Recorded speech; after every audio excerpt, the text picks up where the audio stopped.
What's going on, everybody? It is yours truly, Jay Smoothie. I'm on the road this week in the great state of Pennsylvania, in the city of Philly, where the Phillies are hoping to get themselves a World Series win, and where the Eagles are undefeated, and the cheesesteaks are amazing. Now, because we are a bit short on time this week, instead of giving you guys the wrap up, I'm just gonna go ahead and give you guys my picks for the NFL and for college ball. So let's go ahead and get started, shall we? Oh wait, hold up. So let's go ahead and get started, everybody. Now, first game up is tonight, of course, the Philadelphia Eagles and the Houston Texans. Now, gonna be honest with you guys, Texans don't really have a shot. They're 1-5, 0-1 at home. I mean, the Eagles undefeated, getting it done. Now they're going to Houston on a Thursday night, get themselves an easy dub. It could be a trap game, but I just don't see it. The Texans don't have the firepower on either side of the ball. The only way the Eagles lose tonight is if they just don't show up at all. By the way, all of the odds that I'm about to talk about, you can find on the Caesar Sportsbook. So I'm going to take the Eagles tonight. Not going to bet, though. But just a pick for the Eagles. Let's see. Now, NFL picks for this week. Let's see. The Chargers, of course, are going to win that one. Dolphins. Let's see. Give me the Chargers. Give me the Dolphins. The Dolphins, I think, will be a good one.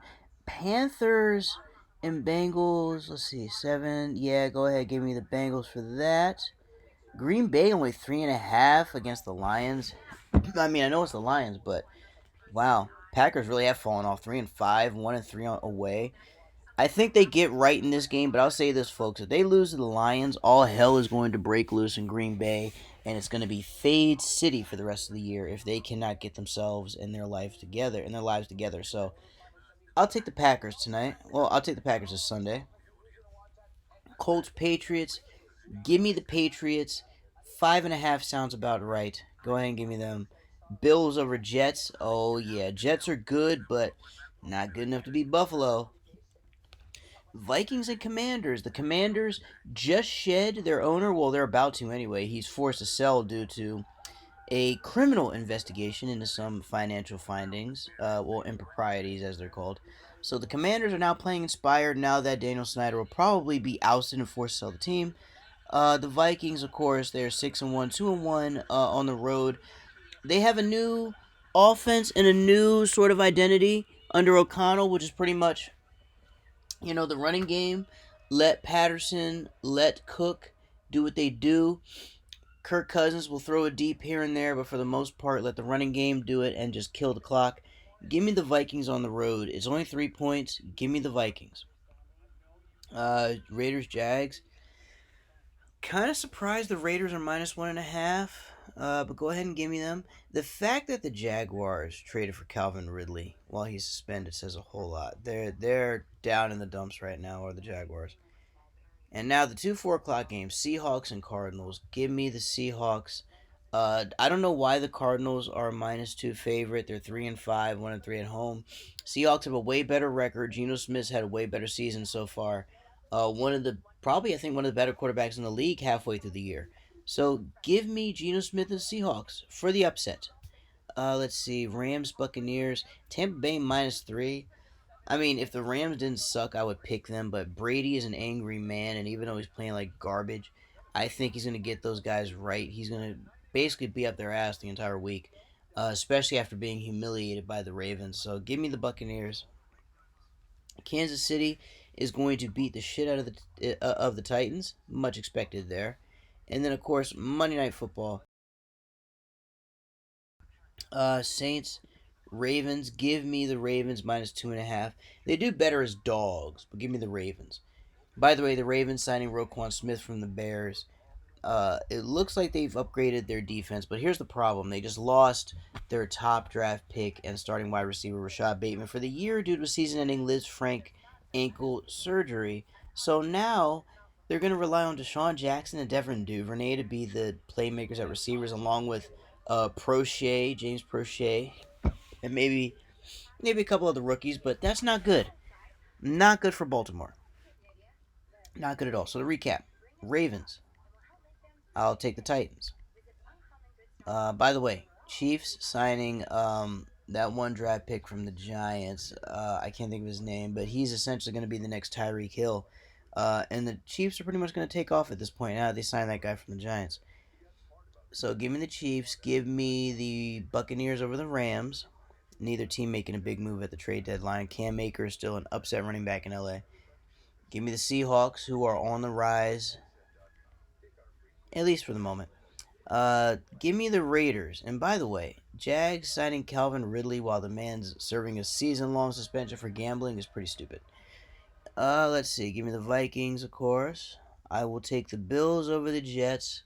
The Bills going all in on Naeem Hines from the Colts was a pretty big move. The Jets made a couple of moves, but they're still like a season away from being a truly good team. However, I think they have a chance to honestly finish the season with a winning record, which I mean that'd be a big step up for them. No playoffs, but a winning record, maybe 9-8 if they're lucky. 8-9 is bad, but for the Jets, it's actually pretty fucking good. Give me the Patriots over the Colts. The Colts are finished. The Patriots are definitely finished. The Packers made no moves at the trade deadline whatsoever. And because of that, even though they're going to win in this game against the Lions, boy, the Packers are going to free fall like a motherfucker. It's going to be Fade City for a while with the Packers. So pick them now. My pick is the Packers now. But for those putting them in the parlays, be prepared to fade them if they fuck this game up. Give me the Bengals over the Panthers. Bengals are a team that really needs to retool. Panthers have already waved the white flag, giving away Christian McCaffrey and losing Baker Mayfield for the portion of the season. The Bears trading away. Oh, actually, no. The Bears trading to get Chase Claypool is big, but here's the problem. They traded away Roquan Smith and they traded away one of their other big defensive pieces. So the Bears are stripping everything down. And they gave Justin Fields a weapon with no defense. Give me the Dolphins. Give me the Chargers over the Falcons. And then, of course, the Eagles making big moves for the Super Bowl, getting that big defensive piece from the Bears. Can't think of his name off the top of my head, but he's going to be a difference maker for them. And with that being said, give me the Eagles over the Texans. Now, with only one upset pick this week, and that is essentially the Seahawks over the Cardinals. Every other game pretty much a favorite, kind of easy to predict. Let's go to college for the three-piece in a biscuit. And remember, these lines are brought to us by the Caesar Sportsbook on ESPN.com. Well, through ESPN.com. So you can go through Caesar Sportsbook to see a lot of these lines. And I think your local sportsbook will have a lot of these lines as well, or at least something similar. And folks, since we are now more than halfway through the season and we only have, I mean, let's be honest, we only have like 5 weeks left of college ball. Let's go top 25 picks from here on in, folks. Top 25. Let's see if we can get some top 25 dogs.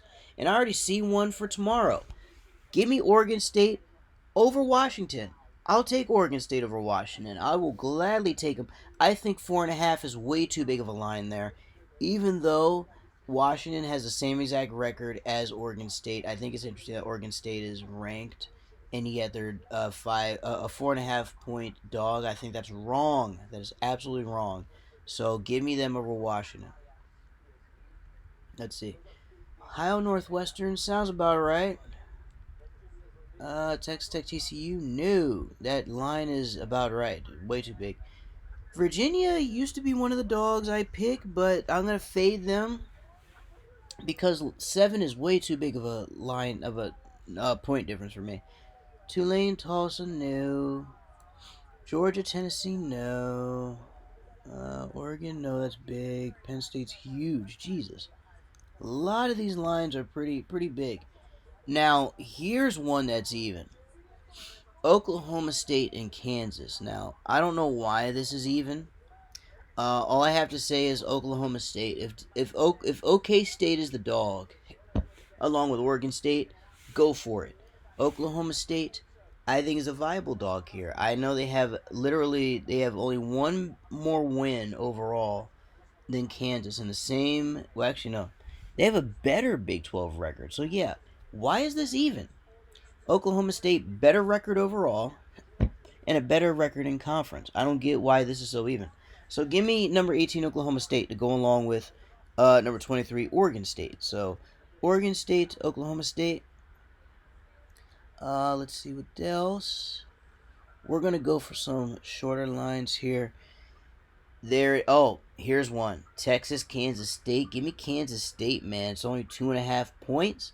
I think the points with Kansas State will be good here because, again, better record overall, better record in the Big 12. Yet Texas is favored. That doesn't seem right to me. So we're going with the state schools. Oregon State, Oklahoma State, Kansas State. Let's get one more dog in there. You got your you got your 2 pieces and a biscuit. Let me give you the drink. Let's see what game we get here. Clemson. That's very close with Notre Dame, but hell no. No chance. I'm keeping Notre Dame out of my parlay. But you know who's going in the parlay? Wake Forest and NC State. Wake Forest, 4-point favorites. They have the same exact record as NC State. In conference, out of conference. They play identical. Both teams are going to score a lot. Not a lot of defense in this. Over under 54 points. So it's going to be in the 20s.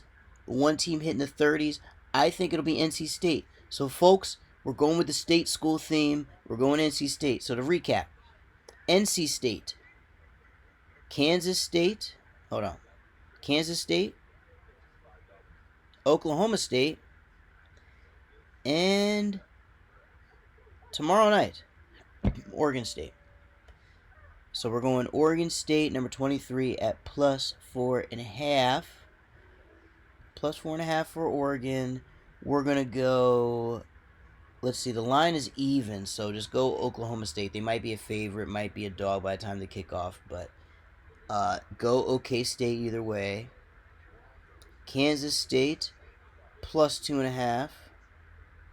And then we're going to go NC State plus 4. I think all 4 teams are good enough to cover.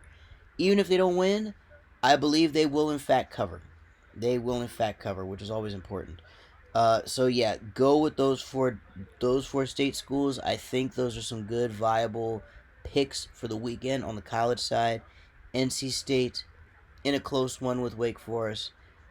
Kansas State with Texas. Only 2.5 on that one too, so not many points there. 4 was on the Wake Forest, 2.5 on Kansas State. Oklahoma State, that one's dead even. So no matter where Oklahoma State is, +1, -1, jump on it.